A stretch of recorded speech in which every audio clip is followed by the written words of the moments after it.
Boa noite, eu sou Marco Casanova, filósofo, tradutor, professor da UERJ. Estou aqui com meu amigo, parceiro de sempre, Alexandre Marques Cabral, para esse quarto episódio do Razão Cega, Faca Molada, que vai ter por título hoje Resistência e Clandestinidade. Não é? Deixa eu falar só umas poucas palavras sobre esse tema. Essa palavra clandestinidade, né, que significa, antes de tudo, alguma coisa secreta, alguma coisa que se faz às escondidas, alguma coisa que não se mostra. A ideia aqui não é criar um espaço clandestino, no sentido de um espaço que se coloca imediatamente nessa cobertura, que é a cobertura do que é secreto, mas é pensar o que está acontecendo com a gente hoje. Ou seja, o fato de que, de alguma forma, a loucura, transformada em princípio de governo, lançou todos nós, todos aqueles que, de alguma forma, pensam de maneira divergente, dissonante, numa espécie de clandestinidade obrigatória. Não é? E esse é o tema, então, para a gente pensar hoje. Como é que se pode resistir com clandestinidade? E que tipo de clandestinidade é essa que nós precisamos, de um modo ou de outro, abraçar agora? Não é? Esse vai ser o tema. Como sempre, eu vou começar com uma certa insapiência batráquia, não é? E vou fazer, então, meus comentários verminosos. Diferentemente do que aconteceu nas últimas vezes, dessa vez eu vou ler alguma coisa que eu escrevi exatamente sobre uma dessas frases inacreditáveis que revelam a que nível nós chegamos em termos espirituais. Não é? Houve tantas frases essa semana que é sempre difícil pensar uma. Não é? Há tanta coisa acontecendo, há tanta coisa sendo dita, que vez por outra você se coça para saber realmente se você se encontra dormindo ou acordado. Não é? A frase que eu vou citar é uma frase do nosso ministro da Educação, uma figura tão absolutamente genial, não é? Que nos brinda sempre com frases tão tocantes. Não é? A frase daquela reunião completamente absurda, não é? Que, como disse um amigo, André Duarte, divide radicalmente as pessoas. Se você, diante daquela reunião, você continua da mesma forma, você não tem mais solução. Não é? Isso é alguma coisa assim que me parece óbvia. Não é? Uma pessoa que assiste aquele teatro de horrores e continua da mesma forma, não tem mais jeito. Não é? Bom, mas a frase, a bela frase, a frase que nos brinda a todos é a seguinte, não é? Odeio o termo povos indígenas. Odeio esse termo. Odeio. Povos ciganos. Só tem um povo nesse país. Quer, não quer, sai de ré. É o povo brasileiro. Só tem um povo. Pode ser preto, pode ser branco, pode ser japonês, pode ser descendente de índio. Mas tem que ser brasileiro, pô. Acabar com esse negócio de povos e privilégios. Só pode ter um povo. Ó, suma inteligência. Ó, voz profética dos batráquios empoderados. Croac, croac, croac. Somos um povo, um único. Não se pode, claro, conceder privilégios a nenhuma parte, sem ao mesmo tempo ferir o todo. É isso que nos diz a lógica mais primorosa, mais oxfordiana, Frege revisitado. Será mesmo? Pensemos um pouco mais. Assim seria se um povo fosse em algum lugar, em algum ponto do universo cintilante, apenas um povo. Com a homogeneidade e a uniformidade de uma massa de bolo bem batida, ou do vácuo cerebral que habita as almas parvas e ressentidas. Mas este nunca é o caso. Um povo, qualquer povo, mas o nosso povo, antes de tudo, se caracteriza justamente pela sua diversidade imensa, pelo patrimônio étnico da nossa gente. A montanha de Tarsila não cobre senão a superfície de nossos operários. Por debaixo dessa superfície, o Brasil é mais denso e descomunal, infinitamente mais inabarcável. Mas falar de diferença ainda é pouco. É preciso falar de tensões específicas, de modos diversos de estar nesse gigantesco corpo de argila batida e ferro ardente. É neste contexto que o discurso de todos esses que enchem a boca para falar de nosso povo brasileiro revela a sua face mais hedionda. Lutar pelo povo brasileiro é lutar pela polifonia de suas vozes, não pelo silenciamento de seus gritos. Povos indígenas só são brasileiros se continuarem indígenas. Povos ciganos, da mesma forma. Os privilégios que lhes concedemos é diretamente proporcional à riqueza que eles nos conferem. Mas há ainda os pretos, claro. A unidade não poderia se manter com a divisão entre pretos e brancos. Assim fala, uma vez mais, o arroto fétido dos estultos. Se todos são iguais, não pode haver pretos ou brancos. Somos todos um só povo, pálido como a morte.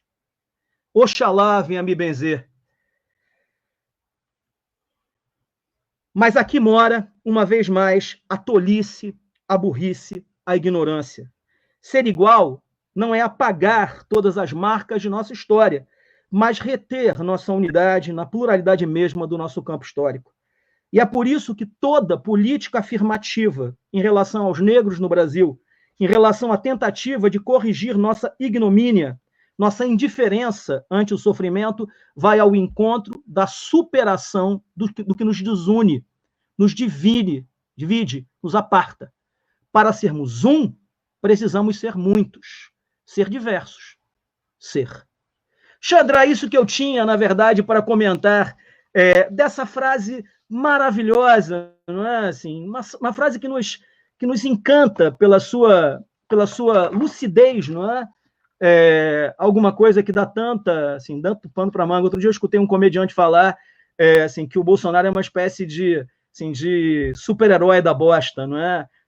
E que, nesse sentido, ele é um prato feio para os comediantes. Mas eu acho que todos esses caras são também um prato cheio para os filósofos, não é? Porque eles nos dão sempre tanto a pensar, uma vez que eles nos brindam exatamente com essas falácias, com esses paralogismos, com essas argumentações absolutamente absurdas, não é? E é então com isso que eu queria passar um pouco a palavra para você, antes da gente prosseguir, Xandre, não é? Fala aí. Boa, Casanova, maravilhoso. Mais uma vez, obrigado aí pela gente estar junto, né? E a última vez foi bem interessante, que a nossa fala o que você acabou de falar, uma fala diversa que se alimenta de uma unidade que se inventa exatamente por ser diversa. É interessante que a fala que você escolheu do Weintraub, ela pensa o perigo das universalidades em geral. Ou seja, ele diz que uma palavra, é engraçado porque uma palavra são várias palavras, né? Povo indígena, povo cigano, mas para ele é tudo uma palavra, porque isso mostra para ele o que significa unidade, que é uma unidade acachapante que transforma uma multiplicidade de palavras numa palavra só. Esse me parece o grande perigo dos universais. Os universais não situativos, os universais transcendentes, eles são sempre veículos de manutenção de privilégios de certas sedimentações históricas, para usar uma expressão que você usa vez por outra. E a questão é, quem são essas substâncias historicamente fabricadas como privilegiadas, que afirmam universalidades que não se podem ver como históricas? Né?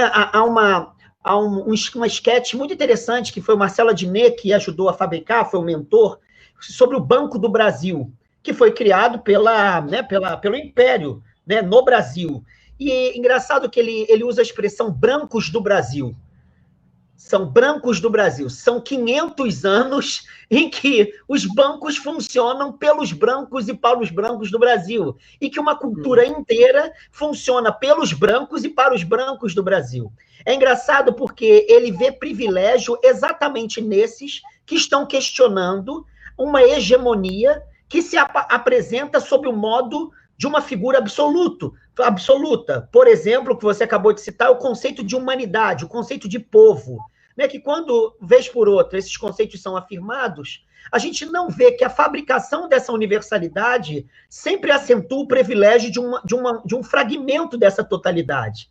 Então, sempre ao falar o nome humanidade, o que está em jogo é uma certa humanidade hegemônica. Só para fazer um paralelo histórico aqui muito importante. Os gregos não conheceram humanidade. Não existe palavra em grego. a palavra humanidade é uma palavra latina, que surgiu muito próximo aos gregos de uma distinção, que era uma distinção histórica. Homo bárbaros, homo humanos. Os romanos eram humanos, os não romanos eram bárbaros. Quem é que transformou adjetivo em substantivo? A missão cristã. A missão cristã substantivou um adjetivo. Enquanto era um adjetivo, ficava claro que era um problema histórico. Quando se tornou um substantivo, parece que falar humano e humanidade, você está falando de um lugar que não tem história. A mesma coisa acontece com a palavra povo, uma palavra latina, cheia de historicidade. De repente, falar em povo brasileiro, perde-se exatamente a construção histórica e a substantivação de certos personagens históricos. Por que o Banco do Brasil é dos brancos do Brasil? Porque, de certa maneira, ao falar humanidade no Brasil, você está falando em branquitude, e não na multiplicidade de vozes que foram silenciadas ao longo da história. Então, essas só para fazer um adendo, assim, para você continuar, o absurdo do argumento é você achar que a indiferença em relação ao sofrimento, que é o sofrimento das minorias, pode produzir uma unidade maior. Isso é o absurdo, não é? Esse argumento, não é assim, acho que um ano, mais ou menos, 2 anos atrás, circulou na internet aquele vídeo, que é um vídeo absolutamente terrível, do Morgan Freeman, dizendo que ele era contra o Dia da Consciência Negra, porque ele queria que essa diferença ela fosse uma diferença que não existisse, não é? Bom, mas isso é muito tranquilo de o Morgan Freeman dizer, porque ele jamais vai ser, claro, objeto desse alijamento indiferente, porque ele é o Morgan Freeman, não é? Mas a questão já que há diferença, e a diferença é radical, não é? O absurdo é você achar que o simples apagamento da palavra, assim, que a palavra diferença vai produzir algum tipo maior de unidade, né?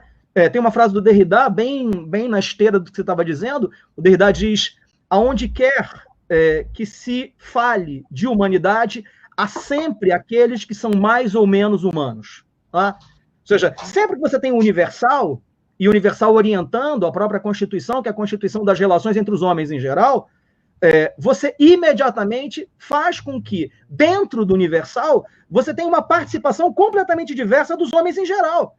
É isso que está na boca, por exemplo, dessa fórmula, que é a fórmula dessa gente com relação a direitos humanos, não é? Direitos humanos para humanos direitos. Mas quando eles dizem isso, o que eles estão dizendo não se pode conceder a noção de humanidade para todos. E isso exatamente significa para eles unidade. Unidade é a unidade narcísica que nasce justamente de uma certa projeção do que para eles significa a humanidade. Né? A indecência que está acontecendo agora nos presídios. Indecência, não tem outra expressão. Né? Os presídios, ninguém sabe quantas pessoas estão contaminadas, quantas pessoas morreram, quantas vão morrer. Porque, na verdade, para essa gente, os presídios, eles não têm absolutamente nenhum lugar. Né? Ou seja, a pessoa entrou ali, ela que desapareça, que morra. Né? Só para dizer uma última coisa e passar a palavra para você, Xande. Sabe, eu quando vi, há muitos anos atrás, o Expresso da Meia-Noite, né?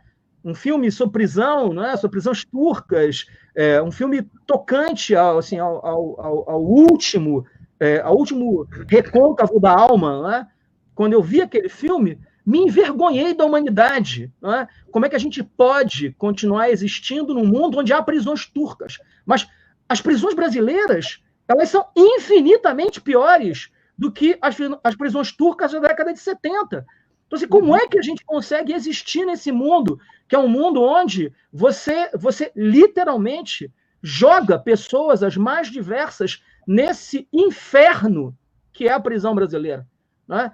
Todo tipo de pessoa, todo tipo de gente, com todo tipo de crime. E isso não para dizer que seria diferente se fosse só um tipo de crime. Não!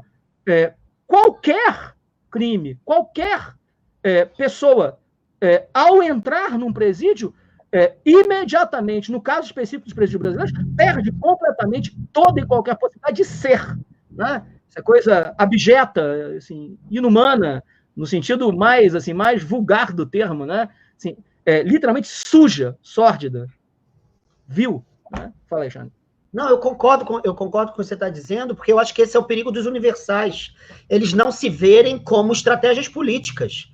Né? Os universais, eles são, metafisicamente falando, enquanto uma transcendência, enquanto voz de um absoluto, eles pensam a igualdade como homogeneidade, e essa homogeneidade assinala que a identidade vitoriosa, que geralmente é branca, de raízes europeias, tem poucas africanidades, tem poucos indigenismos na pele, essas hegemonias, elas se consolidam e se substantivam. A questão é saber por que ele usa a palavra privilégio. É engraçado, porque é um privilégio a cota. Ela é privilégio em quê? Né? A gente agora acabou de ter uma reunião, né? Eu e o Casanova somos professores da UERJ, uma reunião na UERJ, e onde eu coloquei um problema sério. Nós temos um aluno do mestrado que trabalha no RAP, e que ganha no final de semana, para ajudar a avó que está doente, R$20. Garoto negro da Baixada Fluminense. Esse garoto, ele está tendo o privilégio, isso é um privilégio. Ou seja, o que diz respeito à palavra privilégio quando utilizado com as minorias sociológicas, que muitas vezes são maiorias numéricas? Diz respeito ao fato de que você tem uma reinvestida de uma outra orientação de poder que pressupõe que a sua hegemonia não possa ser tocada em nome do universal que ela defende. Isso é o típico de todas as ideologias. Você absolutiza a parte como se fosse o todo, e o interesse do todo é sempre a legitimidade de uma parte hegemônica. Então, me parece que todo esse discurso, que vem em muitas críticas de lutas de minorias sociológicas, aliás, das quais eu e você nem fazemos parte, nós somos mais apoiadores, né, do que protagonistas, mas diz respeito a... talvez isso. Mas tem uma coisa muito importante, é o fato de que a gente, para usar uma expressão do Paulo Freire, a gente não notou que onde existe sistema de opressão, até os senhores são oprimidos, porque eles não conseguem ser reinventados pela relação com os outros, porque não há alteridade, o que é a manutenção de um narcisismo, né? E já interpretando o Paulo Freire com uma expressão que você acabou de usar. Então, no fundo, o que eu acho que está em jogo nessa fala é a naturalização da violência, das falas que operacionalizam os universais em nome das hegemonias históricas para que se absolutizem no curso da história. Então, esse me parece um desafio. Acho que a contradição, Xande, a contradição literalmente de base é você chamar de privilégio o que mantém constantemente o privilégio. Porque o que ele quer, na verdade, é impedir completamente toda e qualquer possibilidade de que alguém questione os seus privilégios. Né? Isso está claro, isso está na base das críticas a políticas de cota em geral. Não é? Poxa, ainda acho que a gente agora pode passar e tentar responder essa pergunta que eu acho que está na base mesmo do que a gente vinha dizendo, não é? Que como é que você age, ou seja, como é possível agir diante exatamente da loucura transformada em princípio de governo. Né? Eu estava pensando, enquanto estava colocando os primeiros, né, os primeiros elementos para esse encontro de hoje, né? Sabe, se você olha para a filosofia política tradicional, né, a filosofia política ela oscila entre dois elementos fundamentais, que são direitos individuais e interesse de Estado. Né? Ou seja, você tem essa tensão estrutural, não é? Certas tradições vão acentuar os interesses de Estado em detrimento, ou, se não em detrimento, pelo menos secundarizando os direitos individuais. A tradição liberal, por outro lado, vai incessantemente defender os direitos individuais acima dos interesses de Estado. Né? Bom, mas o que acontece com a gente agora é a transformação dos interesses particulares, dos interesses individuais em interesses de Estado. Sabe, o que a gente está vendo agora é uma implosão da lógica estrutural da filosofia política tradicional. Você está diante de uma estrutura política, que é uma estrutura política que serve única e exclusivamente aos interesses da loucura. Não é? E da loucura por quê? Explicitemos um pouco melhor, para eu passar para você, Xandre. Sabe, uma coisa que me parece desde o princípio evidente é que o que falta completamente a esse governo é bom senso. Né? Sabe, nesse sentido, ele se aproxima muito do que a Arendt chama de mal radical. Né? Ou seja, esse mal que não obedece a nenhum cálculo cotidiano. Né? Ou seja, se fosse pelo cálculo político, diante da pandemia, o que o governo estava fazendo? Ele estava assumindo a posição de uma espécie de herói nacional, né? Ou seja, estava se desdobrando para reunir as forças em geral, mas desde o princípio é como se o sujeito desobedecesse a regra principal das ações em geral, que é matemática, não é? Assim, a menor distância entre dois pontos é uma reta, não é? Então, assim, você analisa uma situação e, a partir da análise da situação, você toma um comportamento. Mas ele exige o tempo inteiro de nós uma espécie de acompanhamento desse comportamento completamente tortuoso. É como se fosse uma biruta, não é? Assim, uma biruta de aeroporto, não é? Assim, para onde o vento bate, ele vai. É claro que há certos núcleos que são núcleos dessa agenda regressiva, mas mesmo essa agenda regressiva não torna possível que você acompanhe uma espécie de orientação fundamental. Então, a gente se sente, de alguma forma, nesse mundo, e foi por isso que eu tinha pensado a ideia de clandestinidade, a gente se sente um pouco nesse mundo como se você estivesse literalmente numa van, não é? Em que o motorista tivesse, ao mesmo tempo, bêbado, drogado e louco. E aí, cara, você está literalmente dirigindo em looping, não é? Assim, você está dirigindo em cavalo de pau o tempo todo, não é, cara? E isso vai criando para todos nós uma sensação que é uma sensação de que o único lugar que sobrou para a gente, então, o lugar que sobra para você guardar o mínimo, que é o mínimo de sanidade, é o lugar da clandestinidade. Né? Ou seja, ser clandestino, nesse sentido, me parece uma necessidade a qual nós fomos condenados. Né?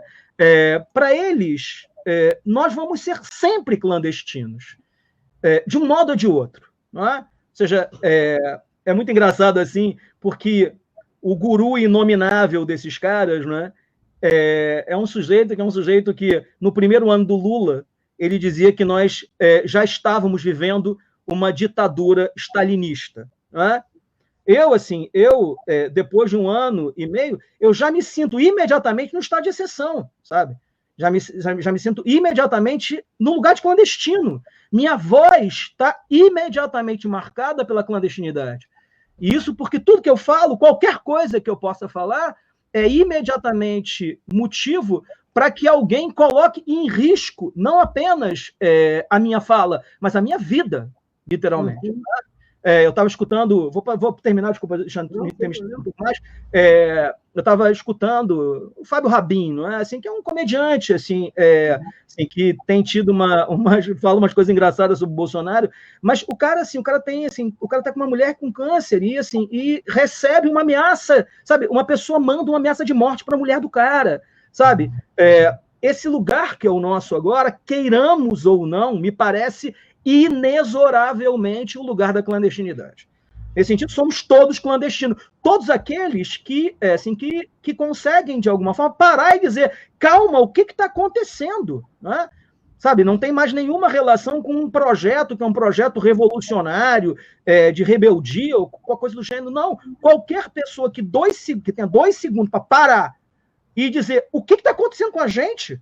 Não, onde é que a gente foi parar? A gente foi parar numa espécie de terror B, não é? Com vilões péssimos. Não é? É um filme B, com vilões terríveis, absolutamente superficiais, não é? Eles não têm densidade psicológica, ou seja, é o cúmulo do cúmulo, né? Xandre.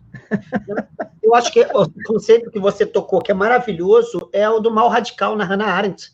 Depois ela muda, ela mesmo fala numa carta em 63 por que ela muda para a banalidade do mal. Mas tem algo que ela preserva, né, na obra dela inteira.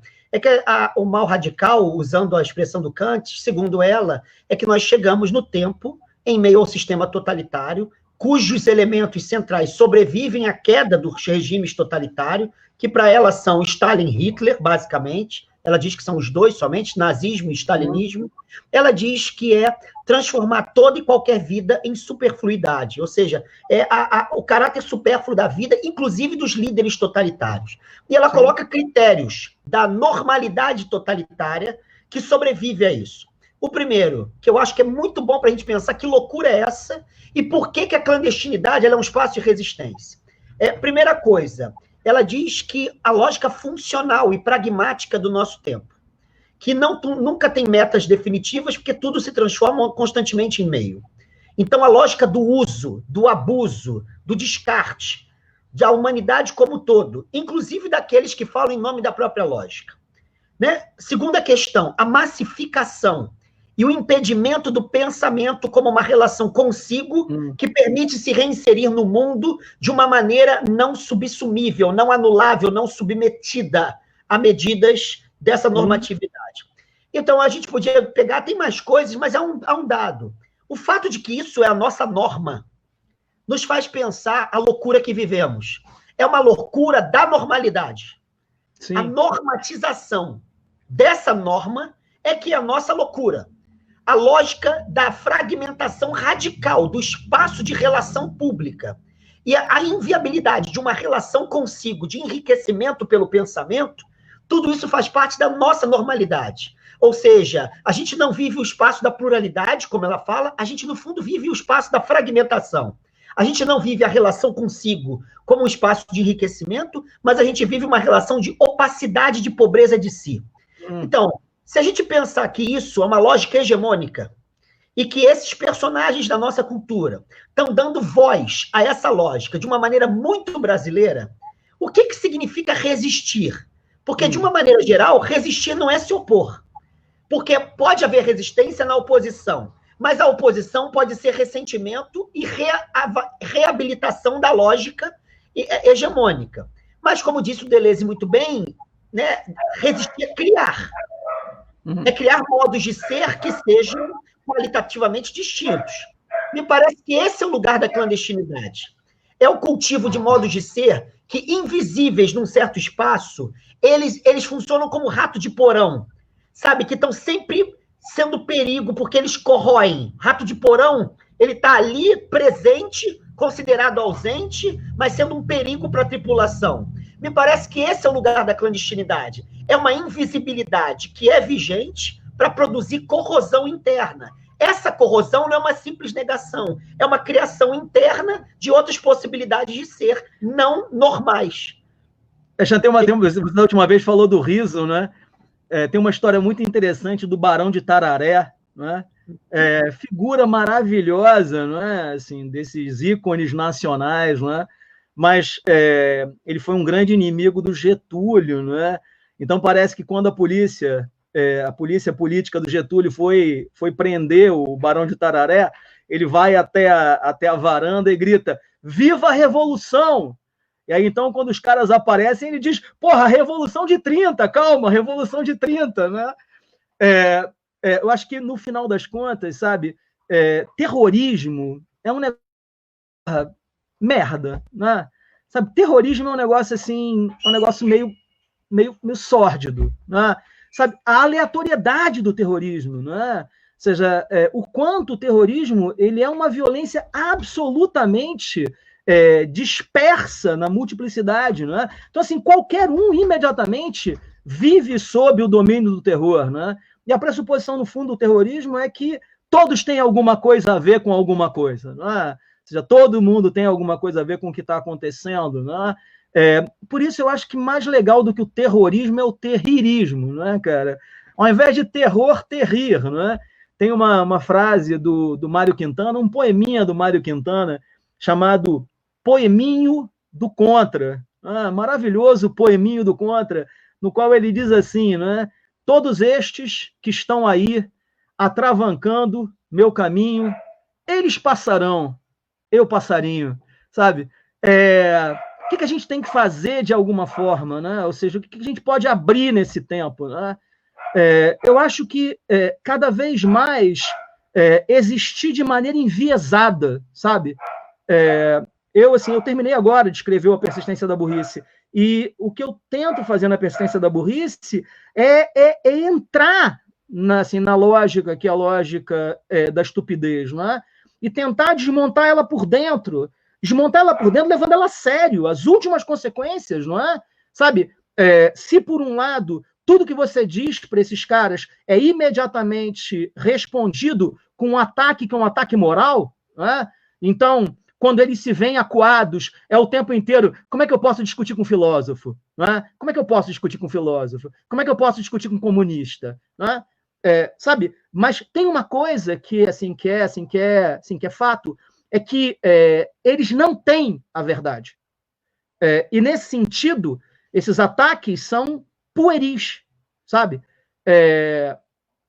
Eles não perduram.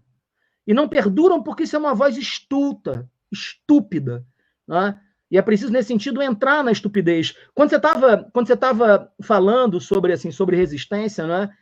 Você sabe, a gente conversou sobre isso, né? O lugar do Camus no mundo contemporâneo, o lugar do estrangeiro, né? Sabe, o Estrangeiro é um romance que é um romance de tese, não é? Romances de tese normalmente são romances meio questionáveis, não é? Mas é impressionante o quanto tanto o Camus quanto o Sartre, nos romances de tese, normalmente eles vão além da tese, não é?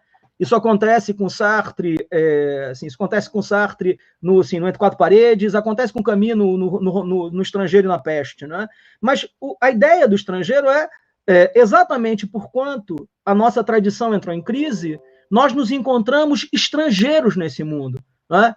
Bom, mas exatamente essa condição de estrangeiridade, essa condição de desterro do homem contemporâneo, essa ausência de vínculo último, isso sobre o que nós temos incessantemente conversado aqui, não é? Ou seja, morte de Deus, essa experiência, que é a experiência de desamparo, de desorientação, no final das contas, toda essa violência é uma violência nostálgica, sabe? O que esses caras tentam fazer é, de alguma forma, na marra, impor um mundo que não existe mais. E eu diria ainda uma outra coisa, nunca existiu. Sabe, o que eles tentam fazer nesse sentido na marra, tentar instituir uma espécie de espaço de negação radical da estrangeiridade. Somos todos estrangeiros. Nesse sentido, O Estrangeiro e a Peste, por exemplo, são romances que dialogam completamente. Eu estava escutando outro dia o Foro de Teresina, é um podcast de política que eu assisto toda quinta-feira, é maravilhoso, recomendo a todos.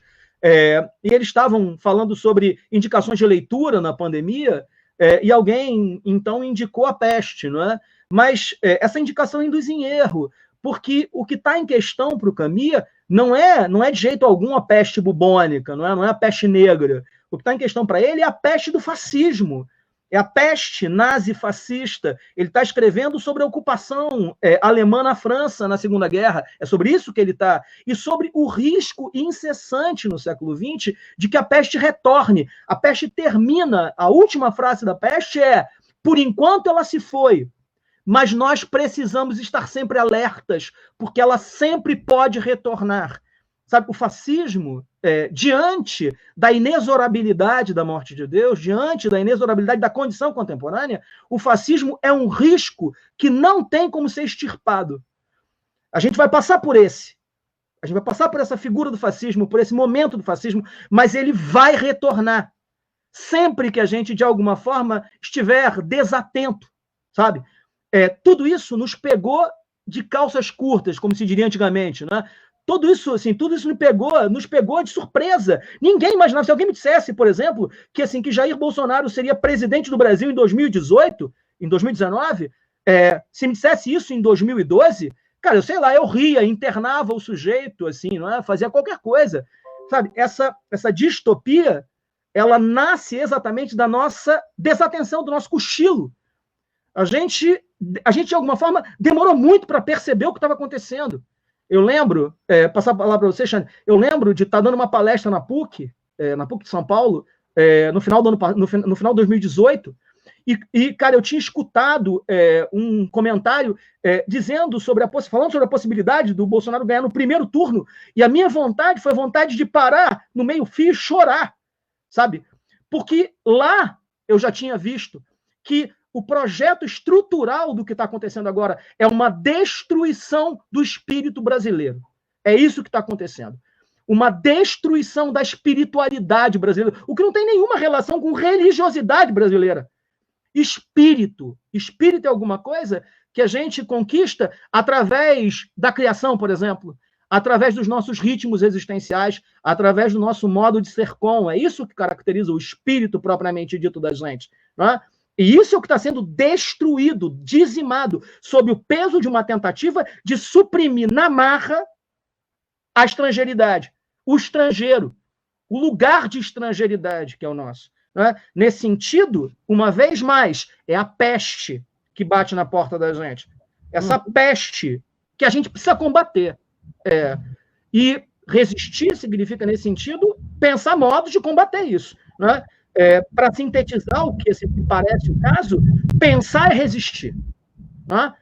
E, desse modo, eu venho essa semana, cara, assim, com a sensação que é a sensação nítida de que a gente está mais próximo de uma virada de mesa completa, de um golpe. E, nesse sentido, pode ser que, em pouco tempo, da clandestinidade, que é a clandestinidade com voz, né, todos nós sejamos colocados diante da possibilidade da supressão das nossas vozes.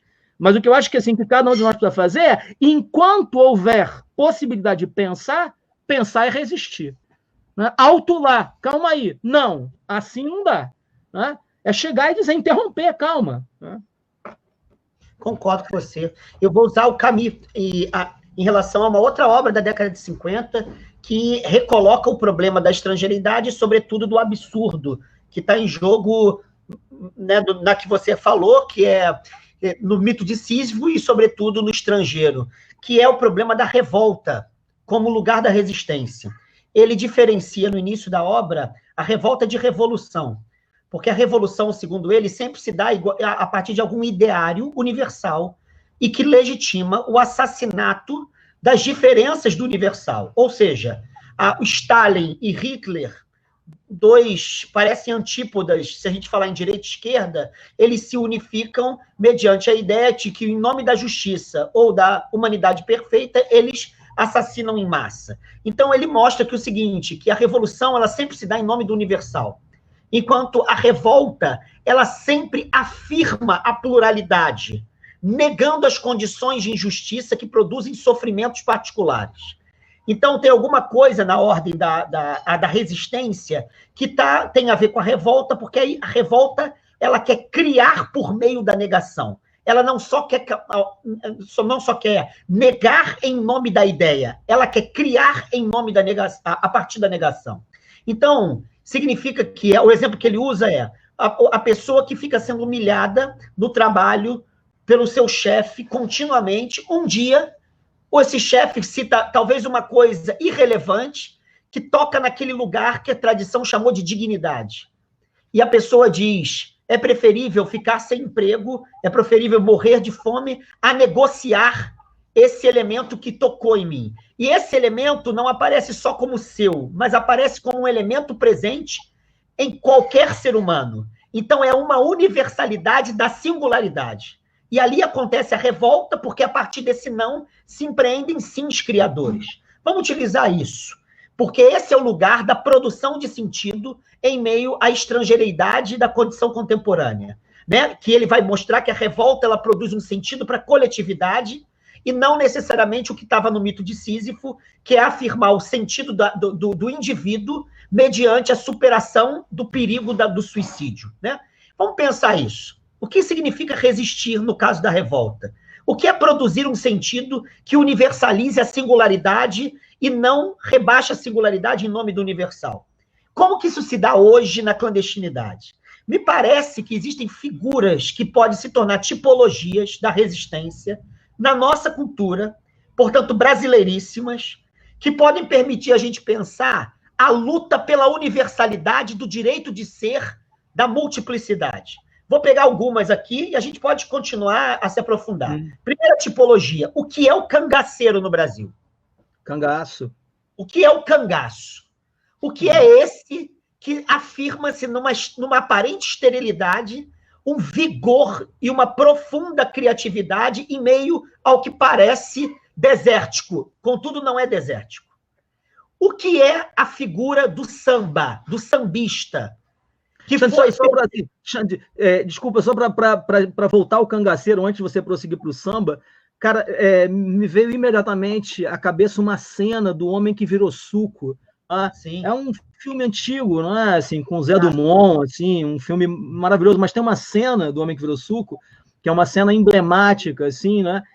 Bom, a história do Homem que Virou Suco é a história de um sujeito que é meio sósia de um cara que é um cara que ganha o prêmio de operário do ano, mas como, na verdade, ele era um sujeito que vivia o tempo inteiro caguetando os outros funcionários, ele causa tanto problema que a indústria manda ele embora e ele mata o patrão, então, assim, na hora que ele vai receber o prêmio, já demitido, né? Bom, mas tem uma cena do filme que o Zé Dumont, que é o sósia desse cara, ele vai fazer uma entrevista de trabalho, e na entrevista de trabalho passa um filme didático, né? E nesse filme didático estava assim, Lampião, indisciplinado, alcoólatra, sempre chega atrasado, vive criando briga. E aí, cara, o cara fica maluco, fica puto lá dentro daquela história e diz, porra, isso é uma sacanagem, isso é uma sacanagem. Porque o que acaba acontecendo com o cangaço, por exemplo, é que o cangaço, exatamente como essas outras figuras sobre as quais você vai falar em seguida, né, ele é imediatamente desvalorizado, né, transvalorizado, de um tal modo que todos os heróis nacionais eles aparecem imediatamente sob o domínio travestido, que é o domínio desse elemento valorativo que coloca incessantemente os nossos heróis como bandidos, como indisciplinados, como não sendo dignos exatamente do lugar que é o deles, sabe? Se a gente pensar, por exemplo, no que acontece no Bacurau, né? que tanta besteira, tanta bobagem foi dita sobre o Bacurau, vinda desse lugar, que é o lugar de incessante xingamento da esquerda. O que importa no Bacurau é usar os elementos iconográficos do western americano no Brasil. Se aquele filme, na verdade, fosse o filme de origem, que é o filme do John Ford, que é o Sete Homens e um Destino, ninguém achava aquele filme problema nenhum. Todos esses caras de direita, que são incapazes de ver no Bacurau um lugar que é um lugar legítimo, eles não conseguem. Por quê? Porque eles não conseguem suportar o Brasil. Essa gente fica o tempo inteiro dizendo Brasil, Brasil, Brasil. São todos anti-brasileiros. Né? Para eles, o Brasil é um lixo. O Brasil não tem lugar.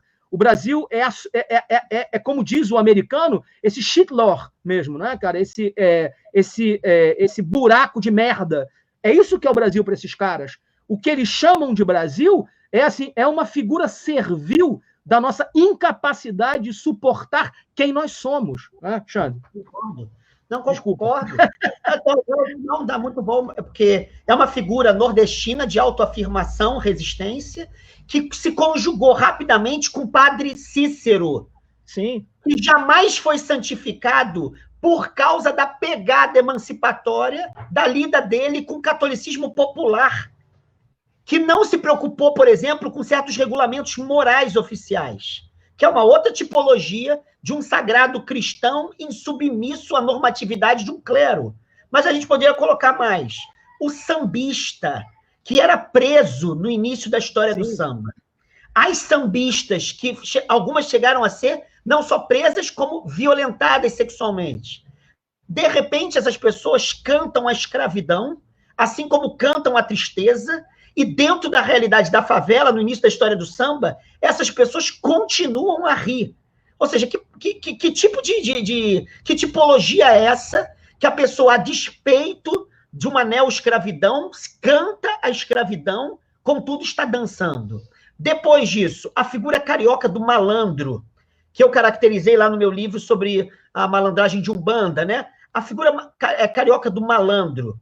a figura negra do capoeirista, Sim. que era proibida na Primeira República.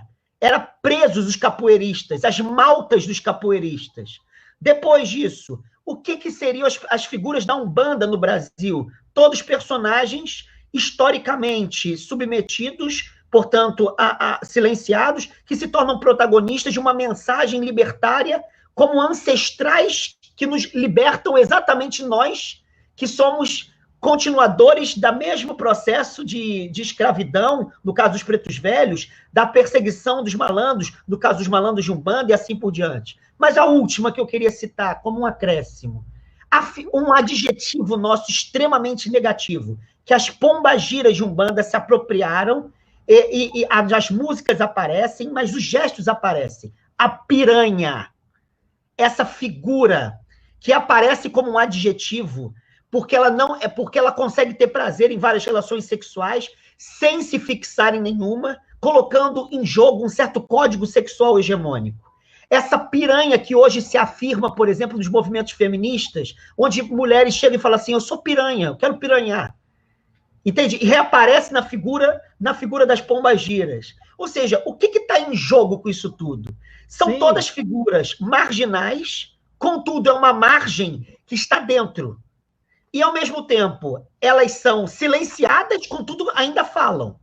Elas estão no porão e estão corroendo.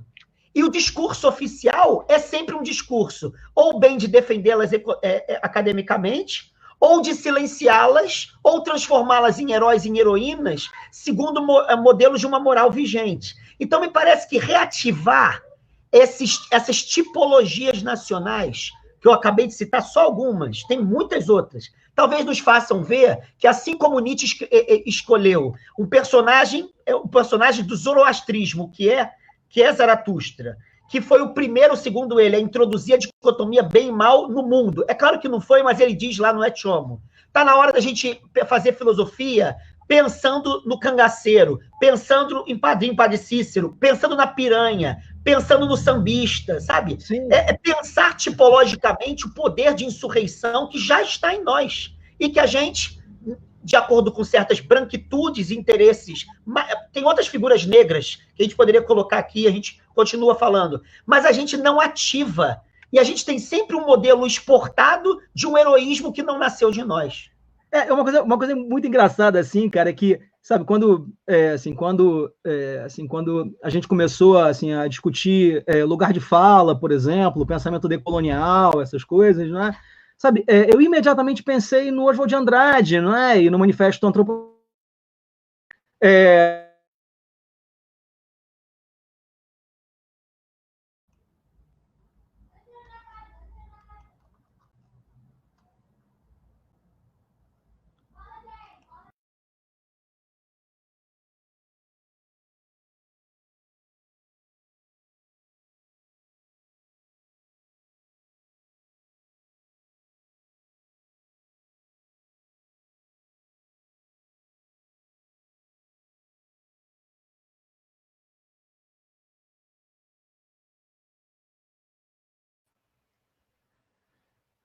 Estou voltando aqui.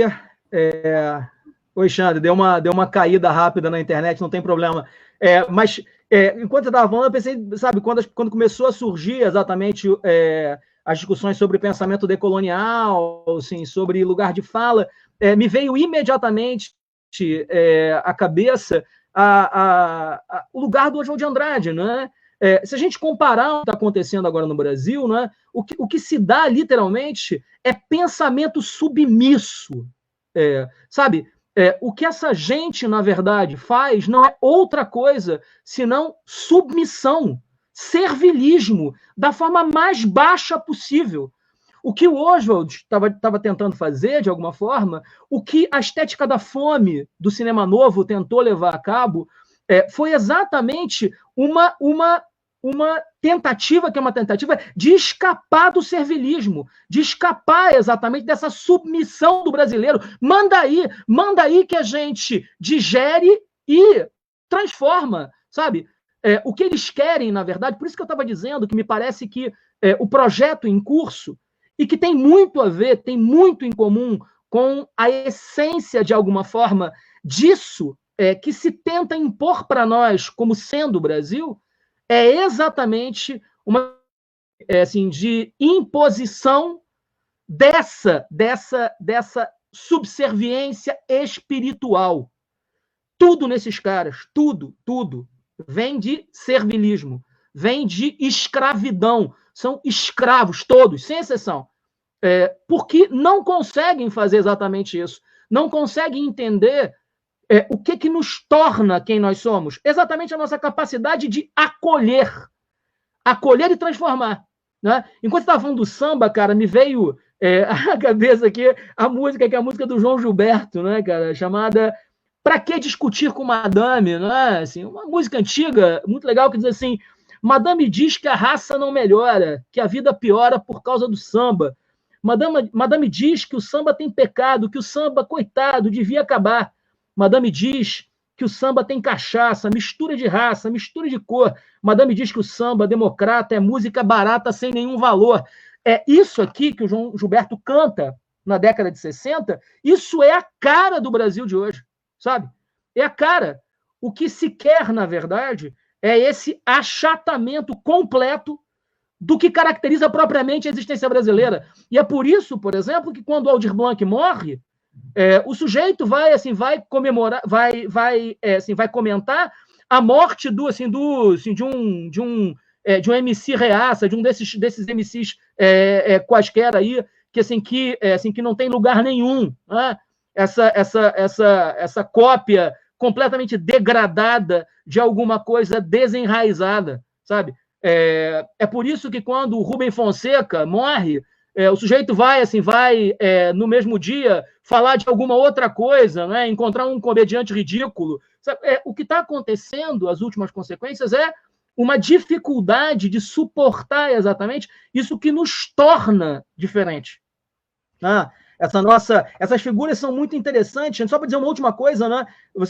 Quando você comentou comigo essa possibilidade de falar sobre as figuras diversas, não é? Sobre essas personagens brasileiras, não é? Eu pensei na literatura, não é? No caso evidente do Machado, e a capacidade que o Machado tinha de revelar a mediocridade da classe média carioca.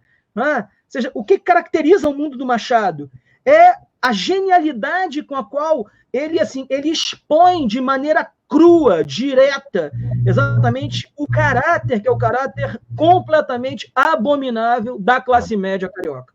Essa classe média que sonha incessantemente em sair do Brasil, em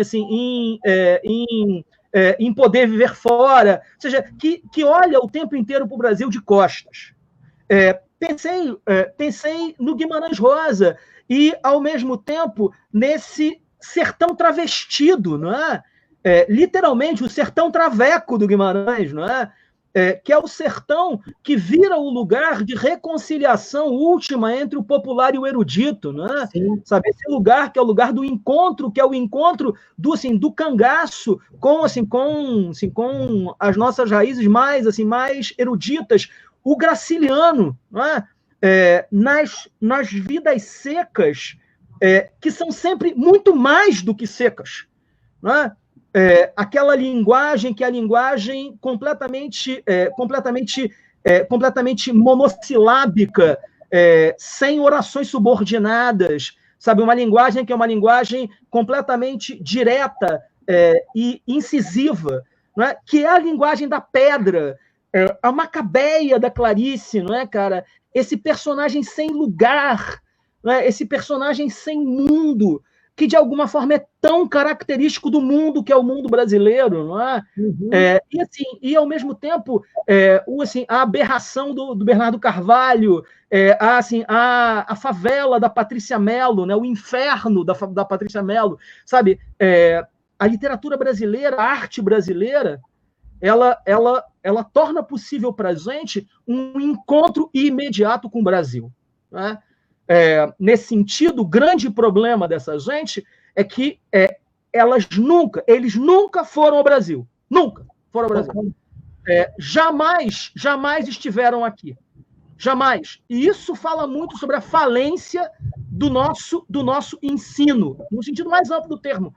A incapacidade de todos nós de fazer com que as pessoas se encontrem com o Brasil. Acho que isso é o nosso mal maior. O dia que nós encontrarmos o Brasil, né? Na musiquinha do Cartola, não é? Assim, nunca deram voz ao morro, mas se derem voz ao morro, toda a cidade vai cantar. Né?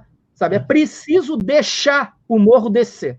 Deixar o morro descer significa deixar o Brasil surgir. Né? Ou seja, não é ficar o tempo inteiro querendo encontrar a imagem projetada do que nós nunca seremos. Claro. Sabe? Nunca. Né? Nunca seremos isso. Nesse sentido, essas figuras que a gente está conversando, né? O capoeirista, está faltando ginga para essa gente. Né? Nem de futebol entendem. Para falar lá com o Nelson Rodrigues, num drible do Didi, tem 200 anos de gafieira. Nunca foram uma gafieira. Nunca escutaram uma cuíca, sabe? Nunca escutaram. Vamos, Xande. Estamos chegando ao fim, que pena. Tá que tá. Não, vou colocar 2 detalhes aí. O primeiro eu acho que se o Foucault tivesse vindo ao Brasil, ele teria mudado grande parte das análises dele sobre poder disciplinar. Porque o poder no Brasil não é hegemonicamente disciplinar no sentido do Foucault. Ele não faz funcionar uma certa lógica da obediência produtivista que despotencializa as resistências e as insurreições, como ele pensou no Vigiar e Punir. Mas a gente hegemonicamente forma aquele adjetivo que a escravidão gerou no Brasil, a indolência, corpos indolentes, como se fossem obstáculos para a consolidação de uma certa burguesia, de uma certa branquitude. O que está em jogo, me parece, no Brasil, é que muitas vezes nós vemos a fabricação dos corpos indolentes, que são corpos que podem ser continuamente explorados pela chibata, e se morrerem, morreram ainda em dívida. Que é o que estão querendo agora no coronavírus, botar gente pobre para trabalhar e a gente fica em casa recebendo. Porque a indolência pressupõe a dívida contínua de um corpo que nunca vai se ver trabalhando suficientemente para sanar a sua falta. Então, a gente é fabricado sobre o modo da indolência, por um lado, mas, por outro, eu me lembrei da sua fala. Em 2009, eu estava com o Neville de Almeida em São Paulo, em Jundiaí. E nós vimos um filme inglês. E o filme inglês começava com uma cena de sexo. Não deu 5 minutos com Joseph Fiennes, o filme. O Neville parou e falou assim para mim, não vou ver mais isso não. Alexandre, só tem 2 destinos esse filme. Ou a criminalidade, ou uma paixão assassina. Ou esse cara é bem um psicopata, ou gera uma paixão assassina. Cara, e o filme deu isso. Eu vi o filme inteiro, o filme caiu na criminalidade. Aí eu cheguei para ele e falei assim, Neville, como é que você sabia disso? Ele falou assim, cara, eu vivia porno chanchada. O sexo aparece no cinema europeu e americano sempre ligado a paixões que produzem cegueira e, portanto, morte, ou a doença mental ao surto. E aí ele disse o seguinte, essa galera nunca conheceu a sexualidade brasileira, que muitas vezes é lúdica. Essa frase, é claro que para uma boa parte ainda não é lúdica, mas a pornochanchada, ela deixa aparecer um sexo lúdico, sabe? Sim. A pessoa aparece nua. Tem um filme muito legal, Xande. Tem um filme muito legal para isso, que é o Bye Bye Brasil. Sabe? Bye Bye Brasil! Bye Bye Brasil tinha que passar no jardim de infância. Toda criança tinha que acompanhar. Você já entrou pro jardim de infância, vamos lá assistir Bye Bye Brasil. Tem uma passagem do Bye Bye Brasil, que é uma passagem maravilhosa, né, cara? Que, os caras estão muito fumados, né? Eles perderam tudo, e aí a única coisa que sobra é a prostituição, né? Aí tem uma frase, que é uma frase maravilhosa do Zé Wilker, não é? Do personagem do Zé Wilker, que diz assim, gente, uma coisa é certa, amor é brincadeira, sacanagem é coisa séria, né? É isso que, de alguma forma, é difícil de entender. Sabe, isso é aquela coisa do Jackson do pandeiro, né? Eu só boto o bebop no meu samba quando o gringo entender que samba não é rumba, sabe? E isso tá nessas experiências em geral, na sexualidade, nas possibilidades existenciais em geral, na nossa filosofia, não é? Acho que pensamento brasileiro, acho que não é pensamento brasileiro pensando aquilo que a gente estudou quando entrou na universidade, não é? Aquele lixo que é uma espécie de refúgio do positivismo. Não, pensamento brasileiro mesmo. Né? Uma certa convocação de todos nós para agora chegar e pensar em criar uma certa tradição. Não é? Por isso que está na hora da gente sair. A gente está chegando ao fim. Não é? Tem uma pergunta assim, que me parece que a gente tem que responder, não é? Que é a pergunta dessa resistência e clandestinidade, que é a pergunta: como é que a gente pode, na verdade, então, resistir quando a loucura se transforma em princípio de governo, se, na verdade, todos nós, enquanto cidadãos, nos encontramos sitiados e indefesos diante da loucura, sabe? Porque a sensação que se tem, e é muito engraçado quando a gente diz isso, porque isso invariavelmente significa que é isso que está acontecendo, né? Mas a sensação que se tem é de que estamos todos sitiados, né? Sabe?